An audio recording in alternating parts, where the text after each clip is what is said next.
Dear students, आज BSc part third के ecology paper के टॉपिक ज़ीरोफाइट्स के बारे में पढ़ेंगे। ज़ीरोफाइट्स, जैसा कि आपने पिछले वीडियो में भी देखा कि किस प्रकार विभिन्न जो आवासीय अवस्थाएं होती हैं वो ज़ीरिक कंडीशंस पैदा करती है, जैसे फिजियोलॉजिकली ड्राई, फिजिकली ड्राई। ये हमने पिछले वीडियो में देखा था। अब अगर हम ज़ीरोफाइट्स के क्लासिफिकेशन की बात करें तो उसकी मॉर्फोलॉजी, फिजियोलॉजी या उसके लाइफ साइकिल के पैटर्न्स पर या शुष्कता सहने की क्षमता के आधार पर जो ज़ीरोफाइट्स हैं उनको 4 वर्गों में विभाजित किया गया है, जिनमें से पहला है ड्राउट एस्केपिंग या जलाभाव पलायनी। जलाभाव पलायनी ये जो पादप होते हैं ये अल्पकालिक होते हैं, अधिकतर 1 वर्षीय शाक होते हैं। इनकी जो जीवन अवधि है वो कुछ सप्ताह तक ही सीमित रहती है और ऐसे पादप अपना जीवन चक्र वर्षा ऋतु में प्रारंभ करते हैं और शुष्क जो ऋतु के प्रारंभ होने से पहले ही अपना जीवन चक्र पूर्ण कर लेते हैं। यानी कि वो उस अवस्था, जो शुष्क अवस्था है, उसको आने ही नहीं देते, उससे पहले ही अपना जीवन चक्र पूर्ण कर लेते हैं। तो ये कहलाते हैं जलाभाव पलायनी। शुष्क अवधि में ये पौधे जो हैं वो सुप्त बीज जो होते हैं उनके रूप में जीवित रहते हैं। अल्पकालिक पौधे वास्तविक मरुद्भिद पादप नहीं होते क्योंकि ये शुष्क पर्यावरण का सामना ही नहीं करते हैं। ये आप चित्र देख रहे हैं, इसमें टफ्रोशिया का, तकेशिया, ये हैं ड्राउट एस्केपिंग ज़ीरोफाइट्स। दूसरी जो कैटेगरी है ड्राउट इवेडिंग। ड्राउट इवेडिंग जो प्लांट्स हैं ये भी अल्पकालिक ही होते हैं लेकिन लंबे समय तक जीवित रहते हैं। ये अपनी वृद्धि के लिए जल की बहुत ही कम मात्रा इनको चाहिए होती है, डिमांड करते हैं, और इस प्रकार से इन पौधों की वृद्धि वर्षा के बाद भी जारी रहती है। जबकि ड्राउट जो एस्केपिंग थे वो तो वर्षा ऋतु से और शुष्क अवस्था प्रारंभ होने से पहले ही अपनी ख़त्म कर लेते हैं, इनकी बाद तक भी जारी रहती है। ये पौधे आकार में बहुत ही, ये भी छोटे होते हैं और इनके अंदर वाष्पोत्सर्जन कम करने के लिए एक नमी संग्रहण के हिसाब से इसमें एडेप्टेशंस पाए जाते हैं। जैसे इनमें कांटे हैं या लेदरी लीव्स हैं, लेटेक्स प्रेजेंट होना तथा रोम की उपस्थिति इसमें पाई जाती है। यहाँ हम जो 2 चित्र देख रहे हैं, इसमें एक है सोलेनम, एक एकाइनोप्स। ये इसके उदाहरण हैं ड्राउट इवेडिंग प्लांट्स के। आप यहाँ देख पा रहे हैं दोनों में किस तरह से इनमें कांटे बहुत सारे दिखाई दे रहे हैं। तीसरी जो कैटेगरी है ज़ीरोफाइट्स की वो होते हैं ड्राउट एंड्यूरिंग और नॉन सक्यूलेंट। ड्राउट एंड्यूरिंग का मतलब शुष्कता सहिष्णु। ये वास्तविक मरुद्भिद भी इनको कहा जाता है। ये शुष्कता की लंबी अवधि को सहने में समर्थ होते हैं और इनमें जल संग्रहण की कोई विशेष तकनीक भी नहीं होती। इसके लिए इन पौधों में अनेक प्रकार के आकारीय और एनाटॉमिकल और फिजियोलॉजिकल एडेप्टेशंस पाए जाते हैं। शुष्क परिस्थितियाँ या तो वृद्धि धीमी होती है या इनमें वृद्धि नहीं होती है। जलाभाव के समय जब संपूर्ण प्ररोतंत्र सूख जाता है तो इसके ये जो पादप हैं ये भूमिगत अंगों के रूप में जीवित रहते हैं और जब अनुकूल परिस्थितियां आती हैं तो ये वृद्धि करके जीवन चक्र को पूर्ण करते हैं या इनकी पत्तियां भी झड़ जाती हैं। इनका इसके जो उदाहरण है कैपेरिस, ये आप चित्र में देख रहे हैं, सेकंड वाले चित्र में कैलेट्रोपिस है ना, प्रोसोपिस सिनेरेरिया, कैलिगोनम इत्यादि। ये नॉन सक्यूलेंट भी कहलाते हैं। इनमें सक्यूलेंट जैसा कुछ स्ट्रक्चर या प्रेजेंस नहीं होती है सब।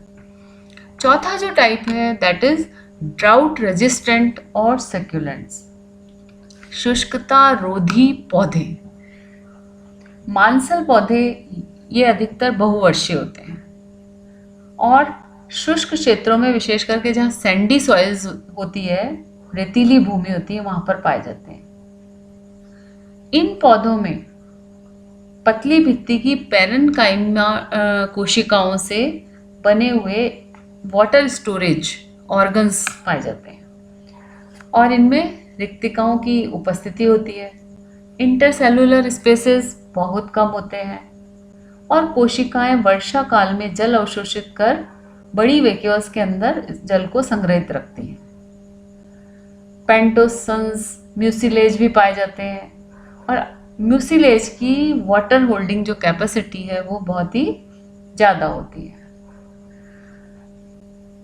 एक स्टडी के अनुसार जो सक्यूलेंट्स प्लांट्स हैं, ये नाइट्रोजन की कमी और पोटेशियम आयन के संग्रहण से संबद्ध होते हैं, रिलेटेड होते हैं। और जो इनमें सक्यूलेंस, जो कैरेक्टर है सक्यूलेंस, ये सामान्यतः तने में पाया जाता है और यह घटना कहलाती है काइलोकॉली, जो कि कैक्टस और यूफोर्बियंस में पाई जाती है। यूफोर्बियंस वर्षा ऋतु में बहुत डेलिकेट जो लीव्स होती हैं वो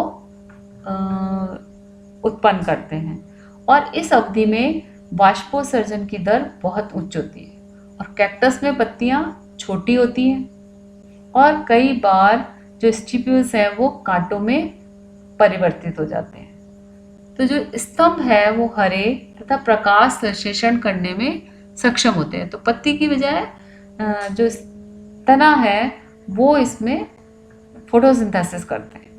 कुछ कैक्टस जो है वो जल की अत्यधिक मात्रा का संग्रहण भी करते हैं और कई मांसल पौधों में पत्तियों के भीतर जल संग्रह करने की क्षमता होती है। जैसे कहीं में स्टेम में है, कहीं लीव्स में यह क्षमता होती है और यह घटना कहलाती है काइलोफिली। जो तने में जब सक्यूलेंस पाई जाती है तो हम इसको कहते हैं काइलोकॉली और जब पत्तियों में जल संग्रह की क्षमता होती है तो वो कहलाती है काइलोफिली। जैसे एग्जाम्पल है इसका अगेव, ब्रायोफिलम, एलोय, यक्का, ट्रेडेस्केंशिया। जबकि कुछ जो मरुस्थलीय पौधे होते हैं उनकी जड़ों में भी जल संग्रहित होता है, जैसे कि ऑक्जेलिस आदि।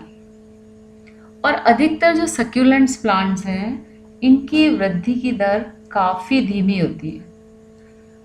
अधिकतर इन पौधों में पत्तियां या तनों में से किसी एक का ही विकास हो पाता है और हरी पत्तियों की अनुपस्थिति में प्रकाश संश्लेषण का कार्य तनों द्वारा होता है, जिनको कि फिलोक्लेड्स कहते हैं।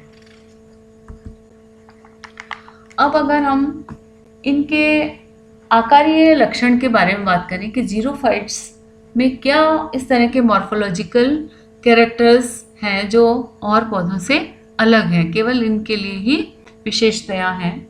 तो यहाँ आप देख रहे हैं दो जीरोफाइट्स, जिसमें एक नीरियम है, कैपर्स का यहाँ पे फोटोग्राफ है, आप देखिए पहला, और दूसरा नीरियम का है।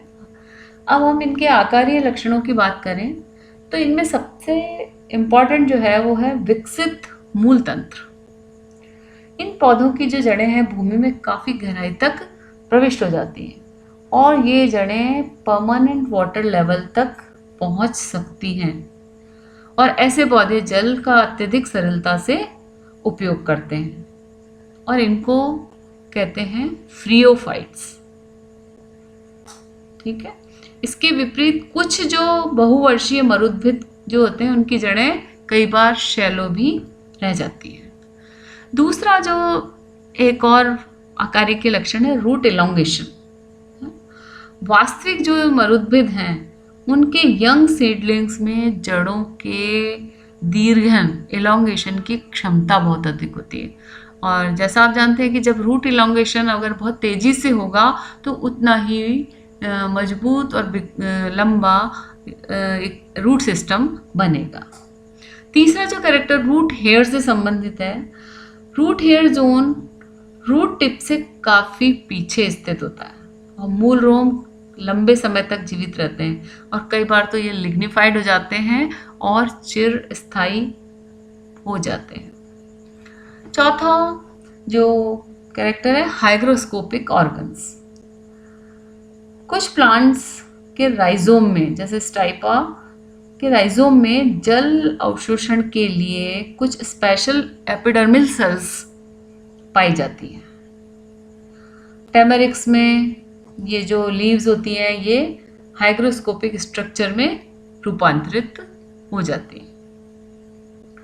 लीफ का कलर, अगर हम ज़ीरोफाइट्स में देखें तो जो मीजोफाइट्स लीव्स होती है उसके विपरीत जो ज़ीरोफाइट्स की पत्तियां हैं वो डल ग्रीन या ग्रेइश ग्रीन कलर की होती है और पत्तियां सूर्य के प्रकाश की अधिक से अधिक मात्रा को रिफ्लेक्ट कर देती हैं।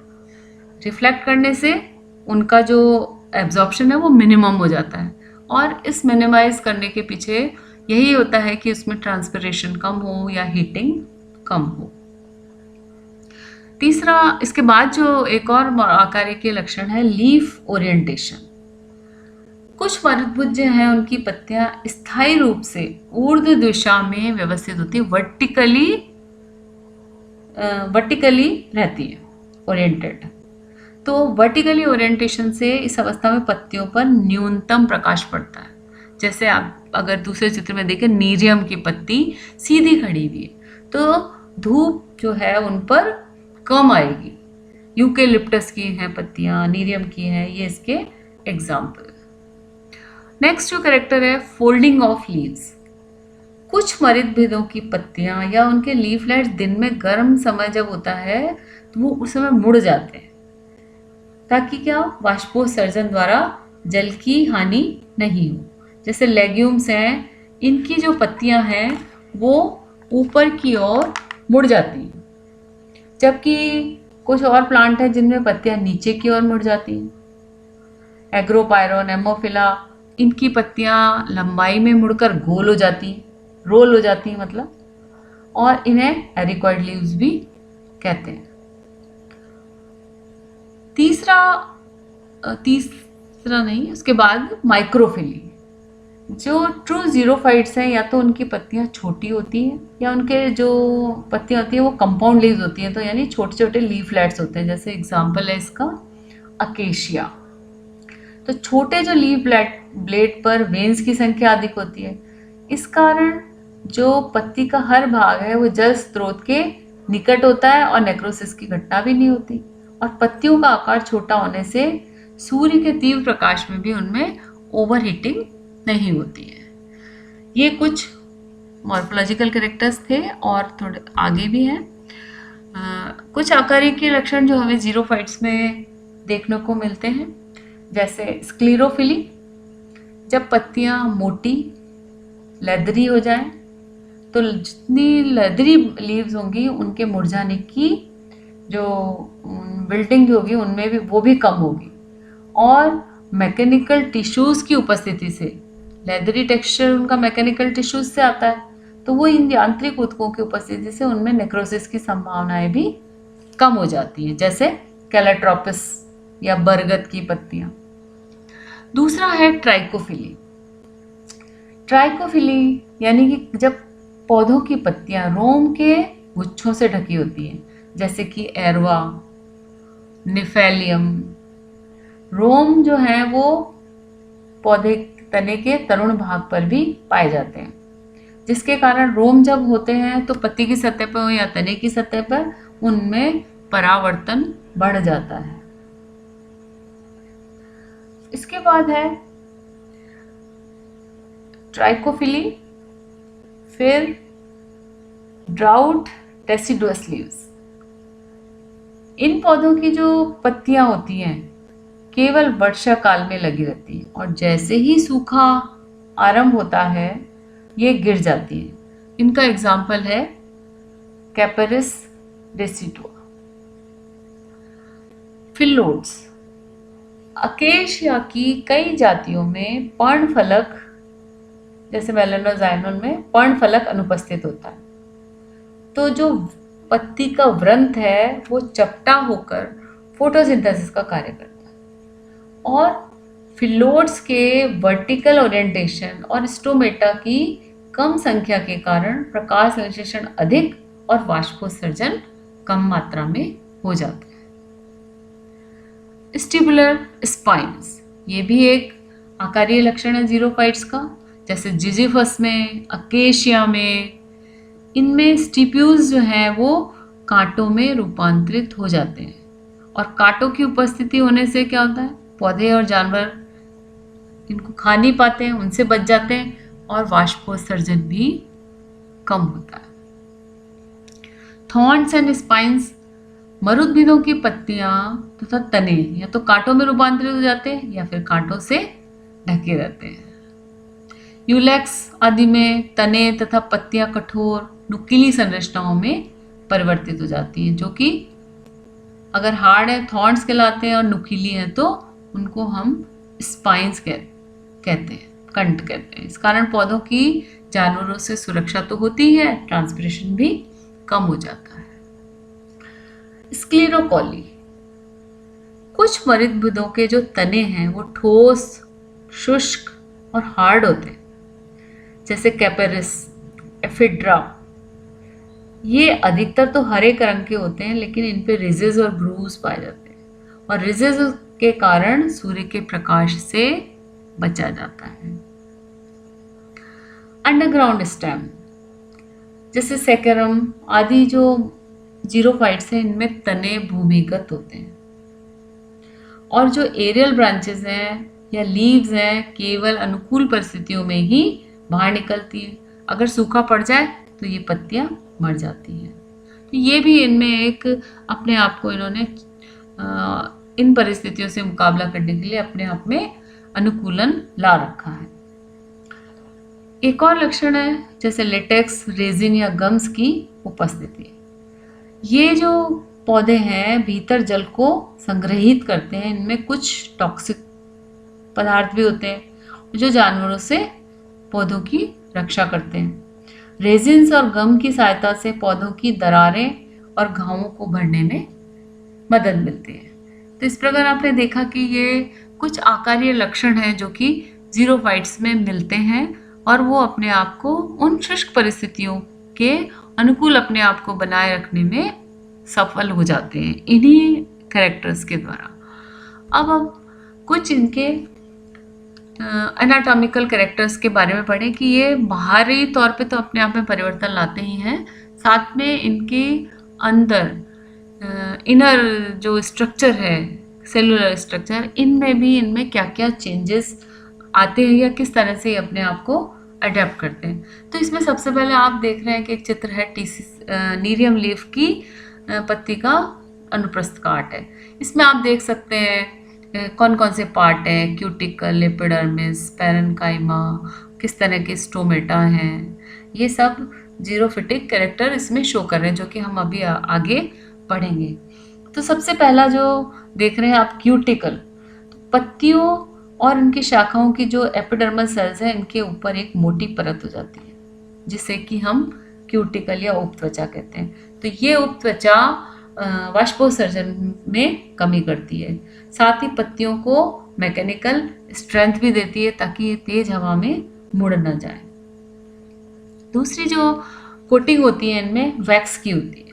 क्यूटिन के अलावा कई बार वैक्स का डिपोजिशन भी होता है और ये जो है वाटर वेपर के लिए इम्परमिएबल होता है, मतलब वाष्पोत्सर्जन की दर को ये कम कर ही देता है। जैसे कि कैपेरिस, सैलेक्स, अगेव, इनमें मोम या वैक्स की मोटी परत पाई जाती है। जैसे नीरियम में हम देख रहे हैं क्यूटिकल है, क्यूटिकल के ऊपर वैक्स की लेयर उसमें बन जाती है।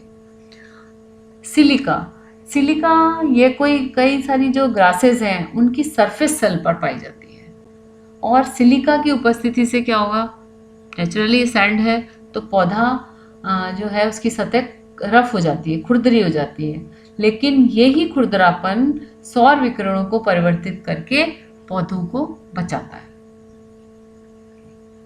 स्टोमेटल फ्रीक्वेंसी, मरुद्भिद जो पौधे हैं अन्य पौधों की अपेक्षा अधिक संख्या में रंध्र प्रदर्शित करते हैं और पौधों में रंध्र बढ़ने का जो क्रम है वो हर्ब श्रब ट्रीज की अपेक्षा टॉप लीव्स में स्टोमेटा अधिक होते हैं।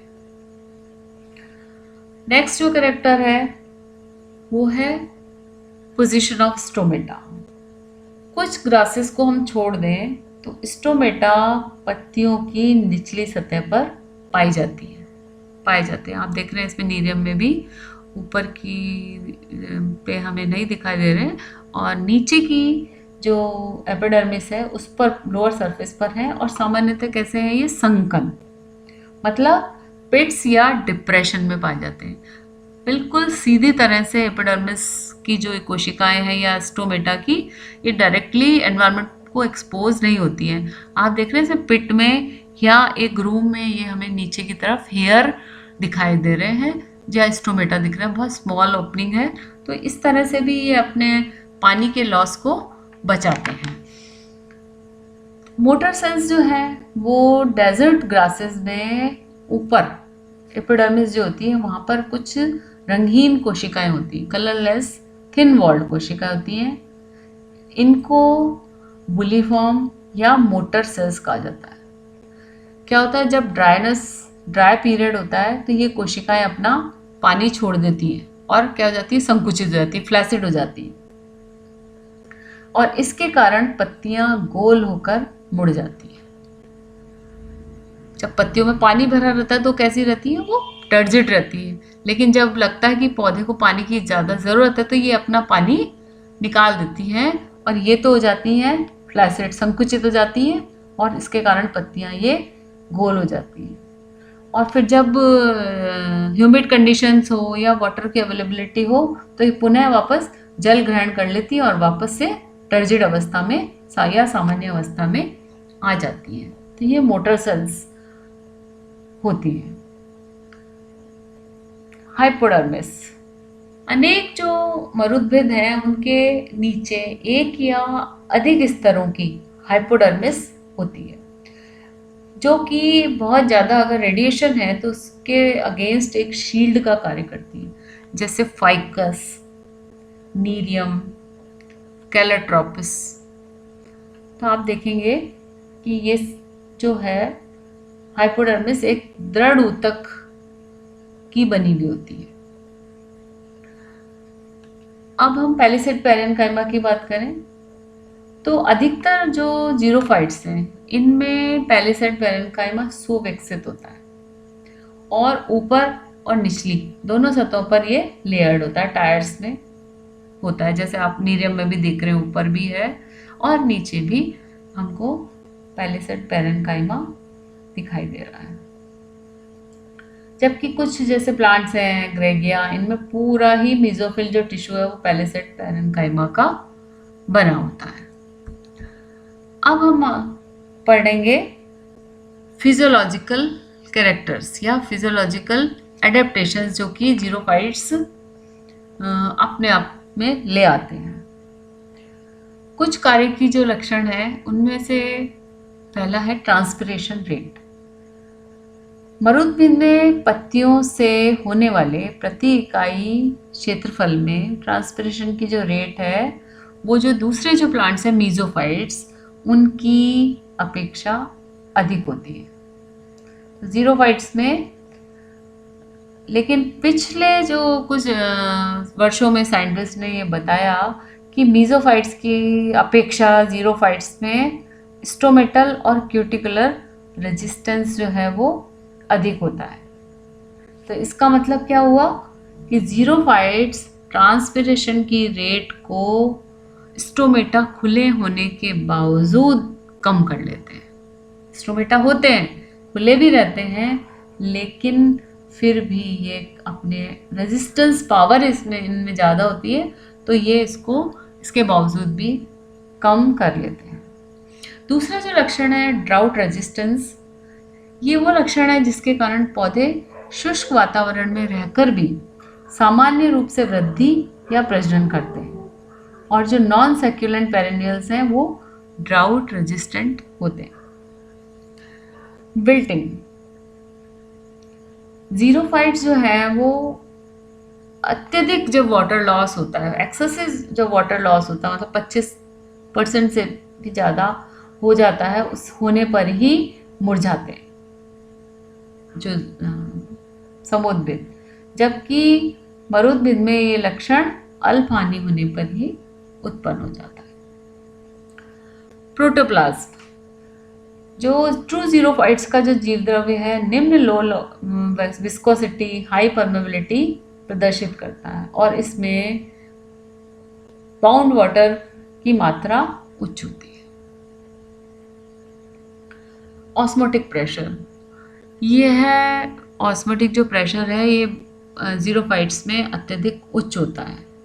इसके कारण ये डिहाइड्रेशन का सामना भी कर सकते हैं और जो अत्यधिक जल तनाव है होने पर भी पौधे उपापचयी रूप से सक्रिय रहते हैं। दूसरा नेक्स्ट जो करेक्टर है फ्लावरिंग एंड फ्रूटिंग। जो ज़ीरोफाइट्स हैं उनमें अर्ली फ्लावरिंग होती है और अर्ली ही इसमें फ्रूटिंग होती है। इस प्रकार से हमने देखा कि किस तरह से जो ज़ीरोफाइट्स हैं वो अपने आप को आकारीय रूप से, कार्यकीय रूप से, आंतरिक शारीरिक रूप से अपने आप के अंदर चेंज लाते हैं और अपने को उस शुष्क वातावरण के अनुकूल बनाने का प्रयास करते हैं और इसलिए वो अपने अंदर काफ़ी सारे चेंजेस अडेप्ट कर लेते हैं। Thank you.